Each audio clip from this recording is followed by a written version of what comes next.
Comment tenir en tant que journaliste sur un terrain sensible?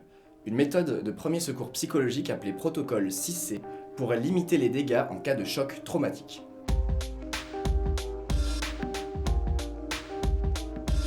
Le conflit entre l'Ukraine et la Russie a plongé la population ukrainienne dans un état de stress permanent.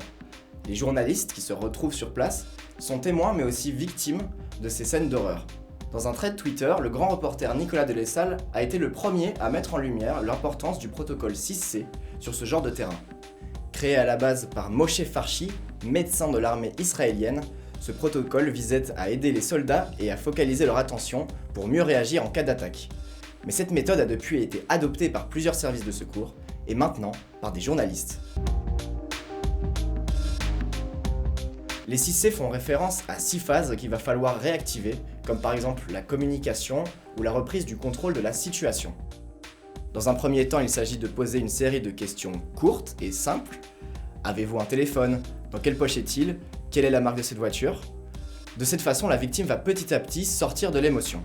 Ensuite, le but est de la rendre active, de la faire participer à l'action. Elle revient ainsi à un état fonctionnel en quelques minutes. A posteriori, cela permet de réduire les risques de syndrome post-traumatique.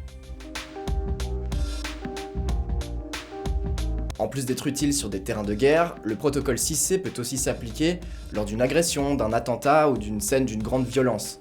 Les journalistes peuvent ainsi se soigner eux-mêmes, mais aussi venir apporter leur aide à des collègues ou d'autres victimes potentielles. Un dispositif qui pourrait, à terme, devenir nécessaire sur le terrain.